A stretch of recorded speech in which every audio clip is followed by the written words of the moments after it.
Good morning, or depending when you're watching this, good afternoon, good evening, or good night. My name's Ross, and as always told out of Voice of Radio. So today, we need to take a little bit of a look at the most expensive cards, the most valuable cards, call them what you will, from Sword and Shield 10, that being Space Juggler and Time Gazer.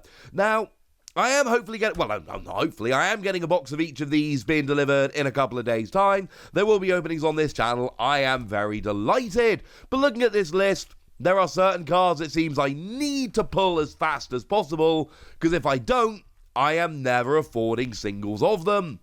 But we might as well start off right at the top of the list, and if you've been paying attention to Pokemon lately, you probably could have guessed.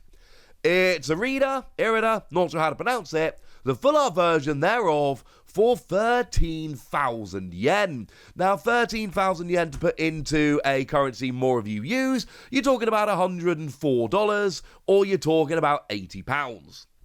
That's quite a lot. Now, these are buy prices from a Japanese store. Do remember that they will be sold for a little bit more. Here, I can actually tell you, it's being sold for 18,000 yen. So that's the kind of markup we're looking at here. 18,000 yen for what it's worth, because if we're converting, we might as well actually convert. 18,000 yen, you're talking around about $145 or around about £110. This is a very expensive card. And the card as a whole is fine. It's basically Corinna for water decks. You search for a water Pokemon and an item card. That's not really the point here. We have a popular female character from the games, and we all know that when that happens, you end up with an expensive card. For what it's worth, the trend of nobody liking rainbow rares carries on. We've got 13,000 yen for the full art. The hyper rare, the rainbow rare, is being bought for 1,800. Which is not even close, right? It's like not even close. In dollars, you're talking about 14. And for pounds, you're talking about 11. That is a huge difference in terms of value. Nobody likes the rainbow rares. And actually, although there is a fairly gigantic gap, the second place is Gardenia's Vigor, which comes in at 5,000 yen for the full art. Now, 5,000 yen, obviously, it's not quite as high as we saw on the other, but you're talking around about $40 or around about £30. A little bit of rounding here or there to make it easier. So, and this is actually a really good card. This is the draw 2 cards and attach 2 grass energy. This should make grass decks a billion times better than they have been. Way more playable than Irida here, but Irida's more popular than Gardenia, and it really is that simple. When you get up to the silly numbers, it's generally not playability, it's popularity that is really driving those, and unfortunately, or fortunately, depending how you look at it, Gardenia is just not as popular.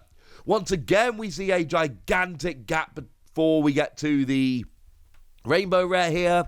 The Rainbow Rare is, they're buying it for 1,200 yen. Again, huge gap down. So you're talking about $10 or £7. It's not the same, ladies and gentlemen. It is not the same at all. And actually, the third place card here, although it is joint with something else we'll get to in a moment, is another trainer card. We've not got 20 Pokemon yet. It is the gold version of Path to the Peak, which comes in at 4,700 yen.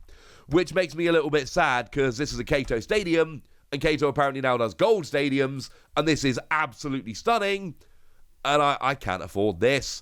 I mean, they're buying it over in these Japanese shops for $37, or if you want to put it into pounds, you're talking about £29, and it's going to be sold for a little bit more than that. That's a lot of money for a stadium. The thing is, Path to the Peak, we know is a very good card. We know for a fact it is a great card. We know for a fact it is going to see a huge amount of play, because it already does. And this is very much a playability thing. Although I am completely enamored by these Kato Stadiums and want the gold version so bad, I am very much in the minority here. Most people don't want this for the artwork. They want it because it's a shiniest, fanciest version of a phenomenally playable card. And that's why it ends up so high on the list.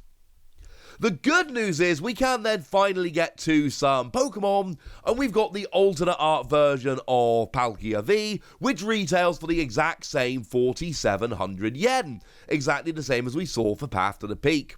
Now, interestingly enough, this is also done by Kato. Their Pokemon designs are very different normally to their stadium designs, and actually, one artist has 3 secret rares in this double set, which is kind of ridiculous, honestly. But hey ho, that's just the way it is.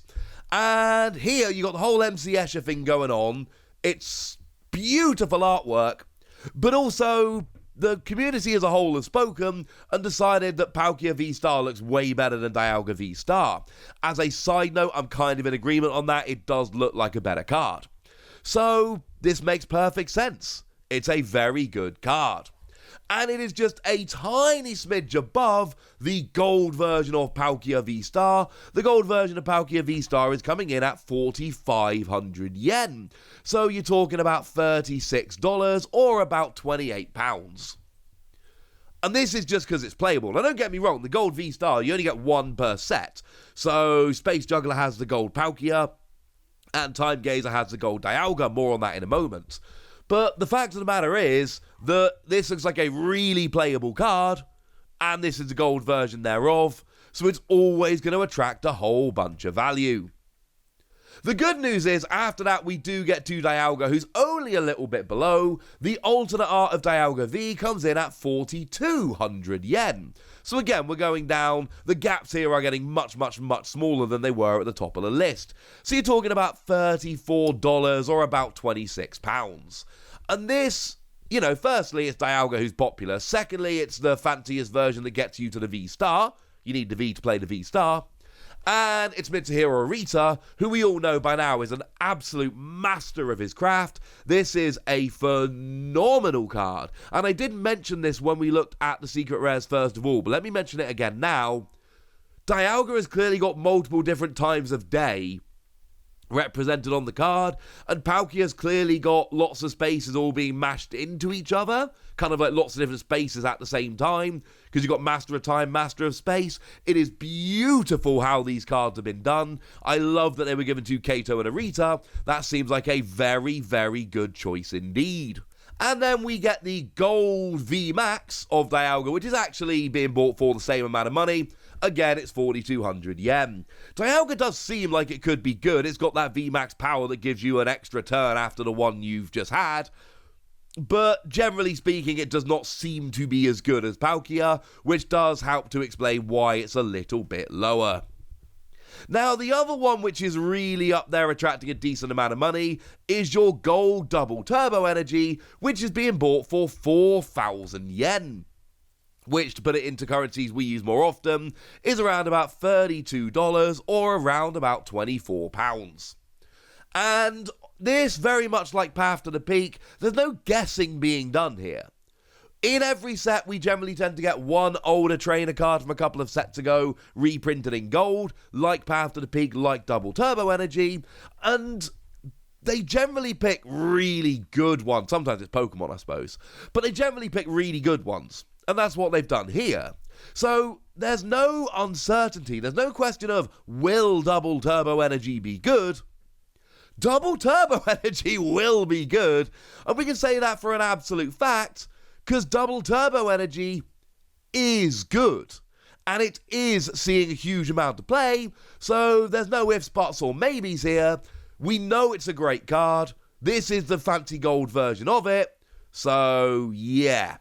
We know what's going on here. There is no questioning. There is no guessing. Now, some of you may be wondering about Adamant, given that Irido was so crazy expensive. Yeah, nowhere near, ladies and gentlemen. The Rainbow Rare, they've not even bothered putting on the list, but the regular version of Adamant is being bought for 1,800 yen, which, you know, compared to a lot of the cards on this list, let's face it, is pretty gosh darn low. You're talking around about $14 or 11 quid. It's not quite the same. Again, it's a decent card. It's just a metal version of Crash Awake, literally, which is fine, but basically, to put it bluntly, the full art male supporters do not attract the same value as the full art female supporters. Think of that what you will, but I'm afraid, ladies and gentlemen, that is just the trend that we see. Hey ho.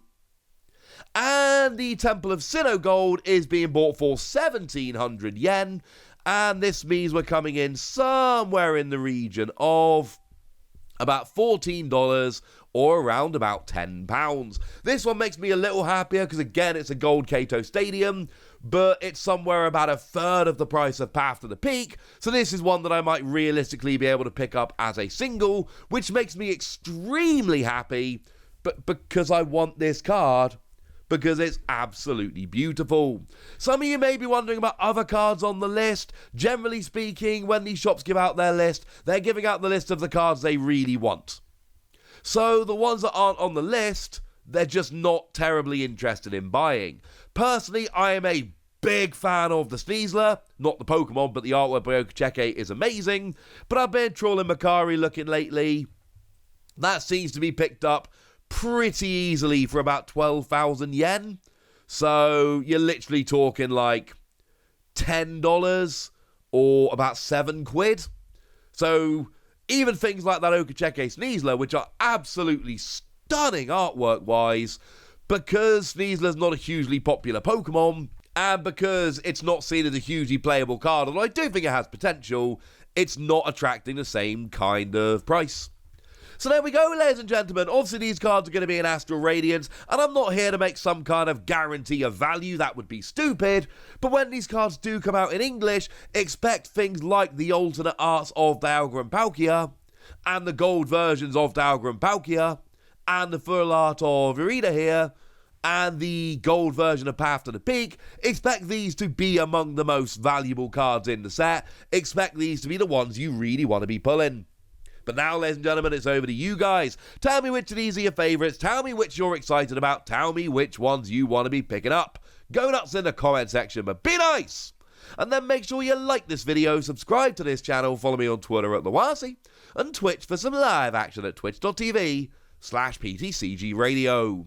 If you want to support the channel, get some bonus podcasts and all that good stuff, head on over to patreon.com/PTCG Radio, where you can do exactly that.